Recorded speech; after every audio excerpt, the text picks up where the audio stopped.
This is something I've really never done before and really talked about the future of coaching and given my futuristic views, if you will. And I think the future of coaching is very bright. And I'm going to use some statistics. The ICF just came out, I think, talking about a 5-year study that workplace coaching, internal workplace coaching, was going to really grow tremendously. I forget the number. And I think they even said last year their certifications were up like 57%. So there's a lot of really good stuff going on. Yet AI is coming. I'm sorry, AI is here. I have seen the tools. They are amazing. We use AI in coaching, we use AI in a variety of different things. And so I think we have to get back to the fundamentals of coaching. We have to get back to the fundamentals of coaching in terms of what it's going to take to be successful inside our companies. And I think we have to partition things out to really understand them. Let me make a very bold comment. For 31 years, I've been teaching leaders how to coach, and we've been, using our framework that we teach within Progress Coaching. And I think about Progress Coaching being a very innovative, leading edge company. I mean, we were talking about this long before it was fashionable. Now there's, tons and tons of companies doing this, which is great. And I think about here comes technology, here comes AI. Okay, where does that fit in? And one of the number one objections that we got 31 years ago, and we still get it today, not as much, which is interesting, and that is, I don't have time to coach. Here's the challenge with that. See, when we have outside coaching, and I won't mention the firm, we were talking to a large publicly traded company. They were working with one of these coaching agencies who were bringing in contractor coaches to work with their leaders and their executives. I am all for that. It's not what we do. I'm all for that. And I said to my client, I said, so what's the framework? She said, what do you mean? I said, well, what model are they using? And she couldn't answer it. And about a year later, she called me and she said, oh my gosh, we're all over the place. We have people who believe in doing coaching a certain way. We're having inconsistency of application. So when you're working in the workplace coaching field, remember one thing, you're going to need a framework. You're going to need something, whether it's our framework, which is what we call Qualms. If you ever look us up um, on Forbes magazine with a article called Coaching to Resilience, that methodology is demonstrated. You can use the Grow coaching model. So there's a lot of good models. It's a lot like doing a speech. You wouldn't go up in front of 1,000 people and just say, I'm going to wing it. I kind of know the topic. I don't really know the framework of how am I going to deliver materials. But the fact of the matter is, when you think about that, you need a structure to coach. Most companies don't have it. So I go back to outside coaching and artificial intelligence. There will be a hybrid. I go back to the fundamentals of the pandemic. When Zoom and WebEx and doing this virtual stuff really grew. I mean, I was just watching Yahoo Finance yesterday talking about how still commercial buildings in major cities are half filled because companies are realizing, geez, we can maintain productivity. People want to work at home. Yet during that time, what happened? Zoom went up, WebEx went up. So did the need for human connection. Humans were saying, geez, I need to get back in the office. I need to connect with people. The same thing is going to happen with the growth of AI, guaranteed. Now, there is one fundamental fact, and this is where we need to partition things, okay? At the end of the year, if a company ever has AI do the end of the year review and an employee disagrees with it, there will be severe backlash. Here's why. It will dehumanize the connection between humans. I will share with you many, many, many years ago, and I'll never forget it. I was at one of our major clients. It's a recreational boating company. And I was walking around the building. It was really quiet. And I remember saying to my client, Tom, I'm like, what's going on? I said, it's like a morgue in here. It's so quiet. And doors were cracked open. I mean, nobody's offices were fully open. He goes, oh, it's end of the year reviews today. And so I took another stroll around the company. This is 20 some years ago. And people are sitting there writing feverishly because they were due at 11 o'clock in HR. Out of the 8 criteria, one of the criteria was entrepreneurship. Did the employee demonstrate entrepreneurial tendencies? I laughed because there wasn't an entrepreneurial bone in that building of any of their leaders. Yet it was the criteria they were using at the end of the year review. And the employees were like, well, wait a minute, you've never facilitated entrepreneurial training or thought process or coaching. And there was backlash. People were angry. Recently, I was at a company, I was talking to the HR department, and they asked me, they said, well, how do you coach to the end of the year review? And I said, well, give me an example of the end of the year review. And they had some pretty elaborate depictions of teamwork. I said, okay. I said, I love your definition of teamwork and how you want people to, connect, collaborate, really work congruently together. And they said, oh, great. And I said, so how are your leaders coaching to that? What are you doing from a training preemptive strike to do that? And how are you passing the ball to the leaders? Not one person in that meeting could answer the question. We were going to hold people accountable for what we were not training or coaching on. So the end of the year review conjures up a lot of emotion. Now I know there's monthly reviews, biannual reviews, whatever your review cadence is. The fact of the matter is if we dehumanize it and we're not accurate with it and we're not coaching to it and it's not coming from our leader, we are running a risk we don't need to run. So let me come back a little bit and talk about the future of coaching. AI will provide a huge opportunity. Number two, because of technology, when technology goes up, it creates fear. People are going to want that human connection. I would encourage you to use outside coaches. I work with a personal coach, I work with an EQI coach, and I work with a mentor. Everybody should. Yet, when it comes to the function of coaching, the number one objection we get all the time, and I'll share this with you as a kind of a humorous depiction of what I'm talking about. If you have industry experience and you have company experience, that leader is probably in a great position to coach. And I remember I was talking to somebody who said, well, could you give us your background in our industry? And I said, well, I don't have any. And this gentleman who is a VP of sales goes, oh, okay. I guess we can go through with the meeting. And I thought, boy, that was rude. That was really different. And I could tell the CEO was a little uncomfortable. And I said, well, that's not why we're typically hired. We're typically hired because we help leaders become better coaches. I said, do you mind if I ask a couple of questions and then we can end the meeting if you want, because it seems like it may not be worth your time. He goes, sure, go ahead. I said, are sales up or down? And he was a VP of sales. It's a very simple question. Hear this. CEO's to my left. He's across the table from me. He said, well, that's kind of a hard question to answer. I'm like, no, it's not. I already know the answer. Are your sales up or down? He said, well, to get into that here, I said, do you understand why we're here? And he said, well, you made a cold call probably, and you got an appointment. I said, no, he invited me. And I pointed to the CEO. Now the room changed. And I said, I'm going to ask you another question. Are your sales up or down? I know the answer. My understanding is they're down about 17 points. He said, yeah, that's about true. And I said, so do you have a lot of industry experience? Have you worked in the industry a long time? He goes, 22 years. And I go, and you're the one having the problem. So the criteria of industry experience was really interesting. And that becomes a mainstay. Now, he did have a lot of industry experience. By the way, phenomenal attributes to become a great coach. He's in a better position to coach his people internally than I ever would. So what we have to do with workplace coaching is position our leaders. How do we do that? First of all, you have to have a framework. Now, we use something called QALMs, which we built, which are questions, activities, learning projects. Questions build self-awareness, activities drive change, learning projects build accountability and motivation. The motivator is really the WIFT, what's in it for the person. We have to coach to the motivator. Where do your employees want to go? And we're famous for a tagline of never, ever, ever try to motivate employees until you first understand what motivates them. And then last, supplemental coaching. Those are techniques where the manager doesn't have to be physically present, meaning they can drive coaching action without any of their in-person time, which gets over the objection of what? I don't have time to coach. So think about workplace coaching. Do your leaders know how to be fluent with questions?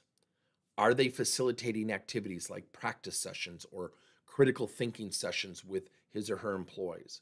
Are they holding them accountable with a learning project to weave the conversations together to create traction and to drive through 3 levels of change, which we depict as effort, progress, and results? So when we're thinking about workplace coaching, the future of coaching, there's going to be a lot of noise about technology, what it's going to accentuate, what it's going to elevate in terms of organizational awareness. that conversation between the leader and the employee becomes critical. Let me give you another case in point. I have a friend who was an editor in a newspaper, went to her boss, and great organization, by the way, was not a client at the time, and said, AI's coming, chat's coming, ChatGPT is here. I mean, are we at risk here? And the gentleman said, no, no, no, no, don't worry about it. And he played it off very casually. One, I don't think he really knew, to be honest with you. 2 days later, she was laid off. So guess what happened? All the other editors started to think, oh my gosh, if she got laid off, they all started to look for jobs. Our conversations are vital.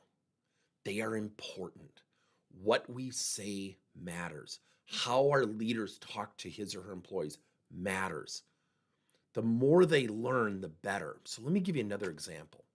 We were just working with someone and we were teaching the Qualms methodology. And this leader had no idea on his team what the motivators were for his employees. And so we have a rule. If you have like 10 employees, you should know what motivates every one of those employees.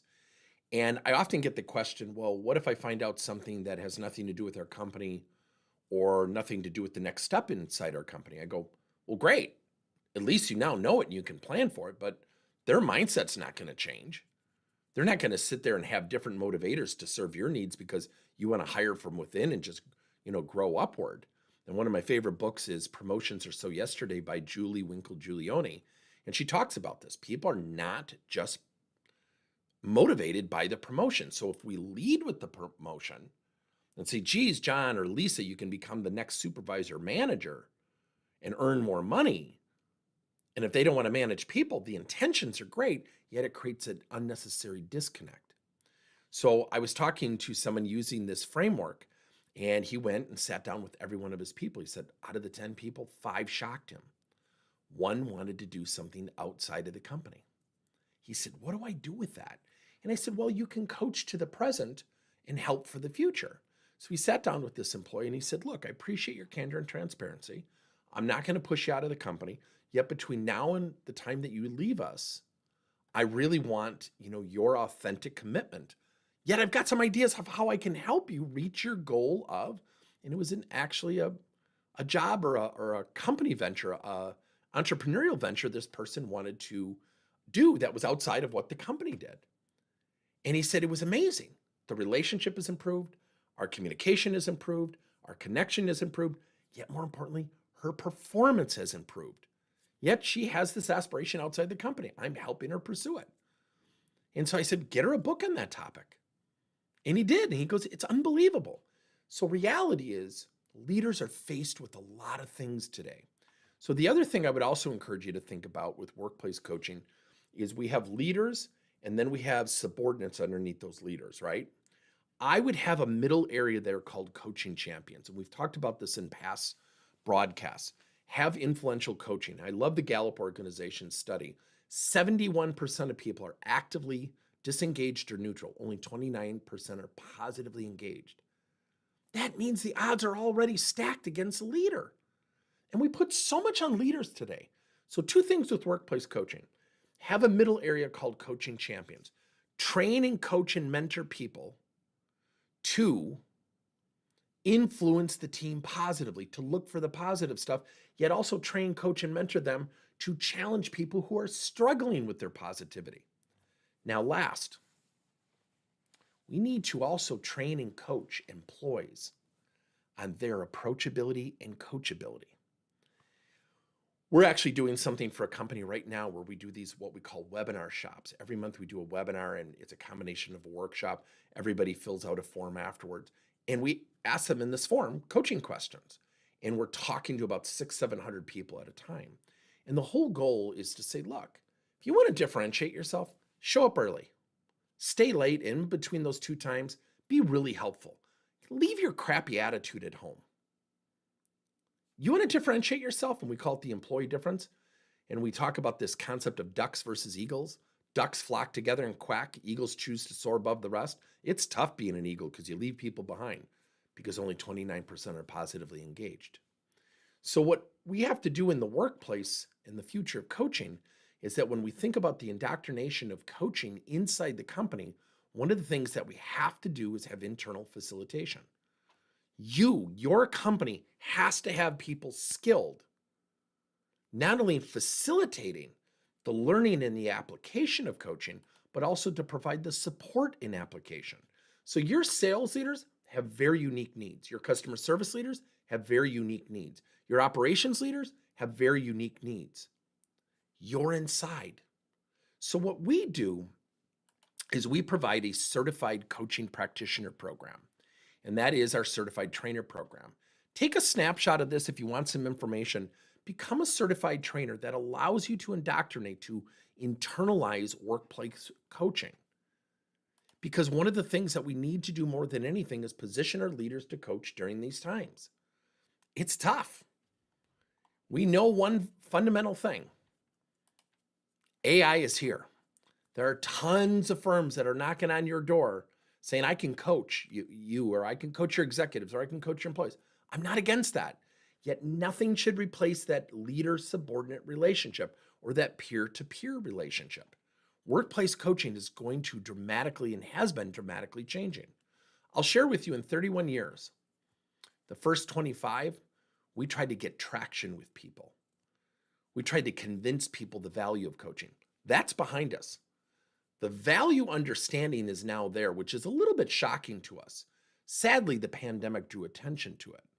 So when we think about that end of the year review, and we think about what our leaders need to be able to say to employees, and more importantly, say it with conviction because they traveled the road with them and they understood their motivation and they were asking questions and they were meeting with them on a regular scheduled basis. My biggest fear is companies are going to throw outside coaching and AI at their coaching needs. I'm not against it, yet by itself, it's not suffice. So what we have to do is coach, position our leaders to coach. And the way you do that is through internal facilitation and also providing support and application as it relates to what they're going through. So if you work at an automotive company versus a financial services company versus a credit union versus a bank versus an agricultural firm, and those are a lot of companies we work with, all of their needs are different. Now, some of the symptoms of attitude, resistance to feedback, AI is not going to cure that. Conversation with the boss will. And if the boss has that leverage, what will happen is the dialogue will change, especially if we can tie it into what motivates them. That requires internal facilitation, and I promise you, coaching is a different language. It requires support, and it requires practice, and it requires application.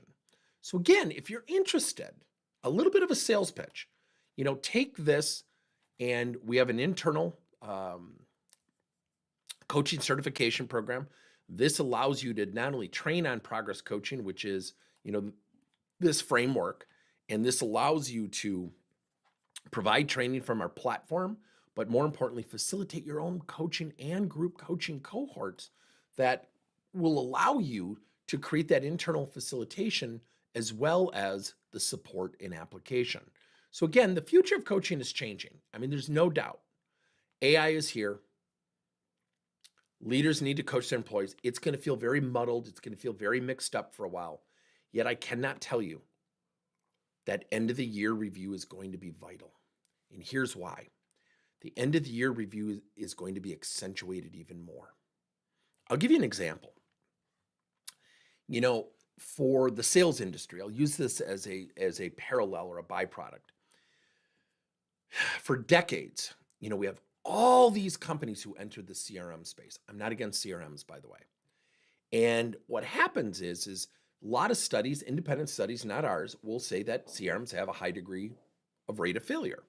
And a lot of it is the system is predicated upon what the sales reps are going to tell the system. That's why sales coaching is so valuable. The same thing's going to happen with AI. I'm all for AI coaching, by the way. Yet when I'm working with a platform that's asking me questions, and I love it, by the way, nothing replaces that leader sitting down with his or her employees and saying, what are your goals? Where do you want to go? What can I do to help you? And one of the fundamental things that I see with AI that is valuable yet has a little bit of a hiccup with it is we always talk about you should lead with people's strengths when you start a coaching relationship. How would AI know somebody's strengths? The leader does.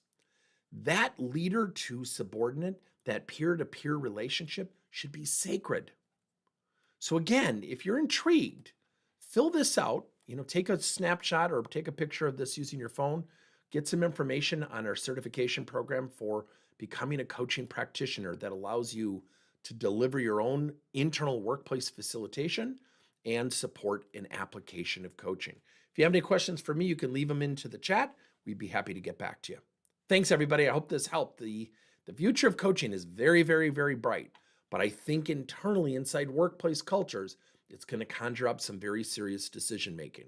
Let me know if this has helped everybody. Put your notes in the chat and stay in touch with us. Thanks, everybody.